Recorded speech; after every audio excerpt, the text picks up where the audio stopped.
Hey guys, welcome to BBTV. And today I'm going to be talking about our impressive 5-0 victory against Wrexham in the United States.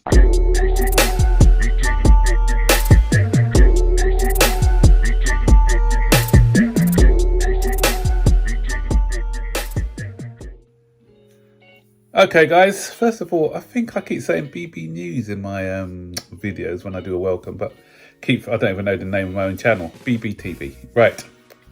Anyway, so great performance by the lads yesterday. Impressive 5-0 win against Wrexham. And first of all, before I go into my comments about the match, I've got to give kudos to all overseas supporters, because a lot of times there is a us against them battle, and the match going fans think that they have got more right to support the club than those living overseas. But these guys also support the club with the merchandise. They buy the merchandise, which then goes into the club as well.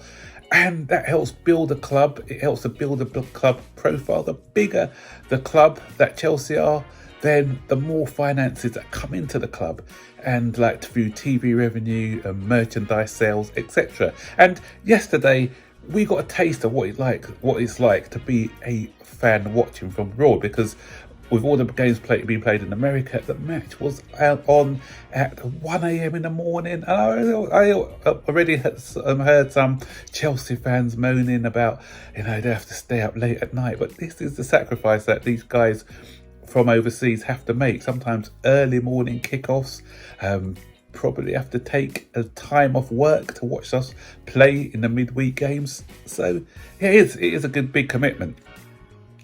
Me personally, I didn't stay up till 1. I had to get up really early. I had to get up at 6. So I watched the game when I got up in the morning. So I was able to see the full 90 minutes. So so this is my take on the game. So great start. Good start for us, 5-0. And a lot of people say, yeah, friendlies, don't get carried away. I'm not getting carried away from a friendly, but it was great to see a positive result. And if we put it into context of what happened last season, we only scored 6 goals in 4 games, in 4 pre-season games last season. We struggled to beat Club America, was it 2-1?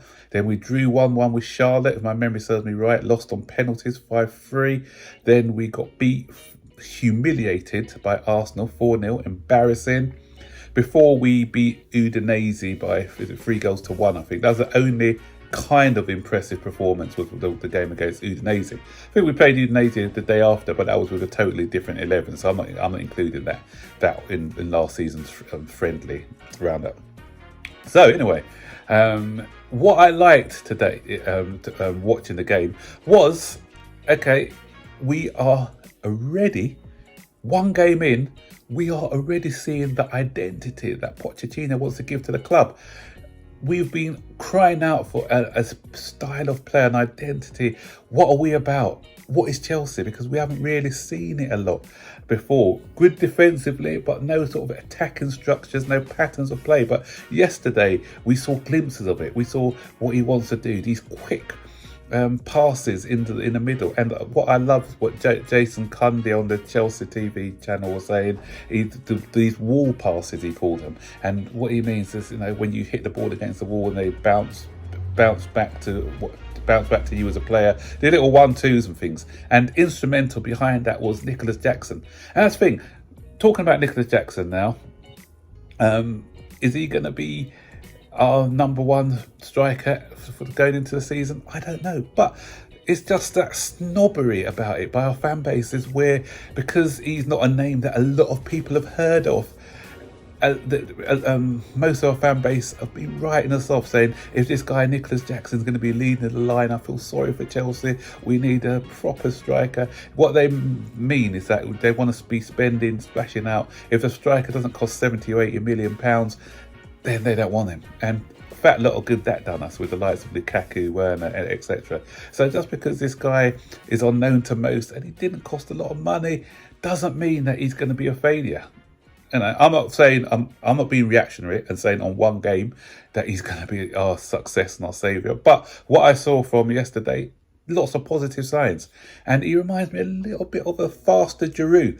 I say that because when Giroud used to play for us, the ball used to sort of stick to him, and he used to do those little layoff passes to and allow the wingers, the wide men, to get involved in the game. And this is what I saw a lot with Nicholas Jackson. It was a selfless performance yesterday, and it started off with that assist for the Matson goal. Great turn. Most strikers on their debut would try and press and take a shot, but he saw the better option, and that's what I like to see, decision making. For the last few years at Chelsea, and especially in the final third, the decision making has been shocking. So what I saw from him and another guy I'm going to talk about later was good decision making the right decisions at the right time. And even the second goal, Matson, again, I think, for me, again, not being reactionary, but I think he's offering us something as versatile. And the modern fullback now is not only somebody who marauds down the wing, but he's also somebody who can come infield and play. You've seen that with how Pep uses his fullbacks, and how Arteta's trying to use his fullbacks to act as an auxiliary midfielder at times and come in and dictate the play. And I saw a lot of that with Matson yesterday as well. And two great finishes. The guy looks confident, and I think I'll have him in and around the squad. For me, it's a tricky one between him. Cucurella, okay, we spent a lot of money. He's very good defensively, but I don't think he offers us that in attack, that variation in attack. So for me, it'll be Cucurella. But obviously, it's a lot deeper than that, because it's about, are we going to recoup money? Are they going to be suitors? I don't know. But Matson, to me, is my favourite to stay. That's my opinion. And anyway, well, going back to Jackson, that layoff for the second goal as well. That's what I'm talking about when I was talking about Giroud. Great layoff, great weight of pass straight back to Matson, and Matson, another neat finish. And so first half, I thought we were quite good. The pressing wasn't on point, I don't think, but that will come. It wasn't aggressive pressing that we did, and some of the passing did go astray a bit. But again, it's only pre-season, so we don't expect perfection from the start. But the signs were there, and at the focal point of this, we had Casadei. Casadei he gave us that presence. He's a big, tall guy with technical ability. So I like what I saw from him, and hopefully there's a lot more to come. Again, as I said, it wasn't the perfect performance. Some passes went astray, but the bits I saw, he showed cameos of a good performance, and what a top-class midfielder he can become. Should he be in and around the squad this season? It's another tricky one for me, because he may be better served for another loan spell at another club, just to build him up a bit. But if he's going to be sort of as a backup to Casado, there's too many Casadais. Casado, yeah. If Casado comes, if he's going to be back up to him or Enzo, then maybe. And you just play him in the cup games and you kind of bring him in. But is that going to be good for his development again? But we need the squad size, so it all depends who we bring in. Because we got the other guy, Santos. He looks confident as well. He was the guy picking up the ball from deep as well, dictating the play, very confident looking. And again, he can come in and fit into as a sort of backup to Casado. So yeah, good performances by both pivot midfielders. Second half now, we changed to a three at the back, and we left ourselves open a couple of times. With a better team would have capitalised on our mistakes, and we started to be a bit sloppy from set plays as well. First half we were quite good, and the second half, we were letting a bit go. But the thing is, I'm not knocking Pochettino for trying the three at the back, because this is what pre-season's about, trying different formations, different systems to see which one suits the best. I thought we looked better in a 4-3-3, but three at the back. But we know, he wants to give these different formations a go, and maybe later on in the season, sometimes we can flex between the two. So he needs to see who works in what particular role. It wasn't as good, especially the first 15-20 minutes of that second half, but still Casado was still doing there's too many when Casado comes, Yeah, Casadei. So Casadei still impressed.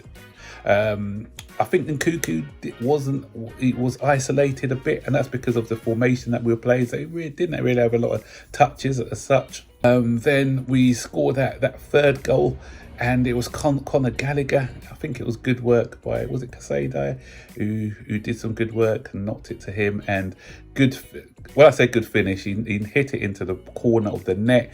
And the goalkeeper should have been done better, but to be fair, it wasn't really hit with a lot of venom. But anyway, he still scored from distance, and that was it. And I think, I'm talking about Conor Gallagher, he's another one I want in and around the squad. A lot of people don't rate him for his technical ability and everything else, but I think Poch wants him, because I think Tottenham and West Ham are after him, but Poch wants him to sign a new contract. Poch believes in him. We need variation in midfield. So we're going to have the gracefulness of your Casadais and then you've got the passing ability of your Fernandes, and you need people who are going to be really aggressive and busy as well. So he gives us another option in the midfield, and he gets Chelsea as well, being from the academy and everything else. So I think, and another thing about Conor Gallagher, he's the one who never complains. He wants to be here as well. So if you've got people in your squad who want to be here and don't mind being bit part players, then I'm all for keeping them. So I'm not with a lot of people, oh, let's get rid of this. They want to get rid of everyone and leave us bare boned, and then they moan when we get rid of everybody. So it doesn't make sense. But the performance that impressed me second half was the guy who came on, Angelo. What a performance by him.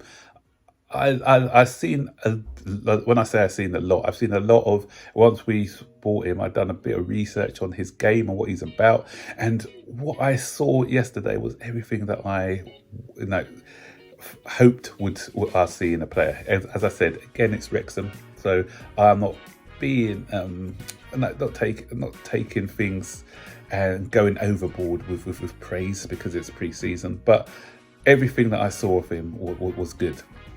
I like the way that he's graceful. He passes the ball and moves. He's a very good dribbler, very accomplished dribbler. But most important is what I was talking about before: decision making. And it's not only the pass that he played in for Ben Chilwell for the last goal, but before that goal was the Nkuku goal. And Nkuku. Let's talk about Nkuku after. Let's stick with this guy. So the weight of pass,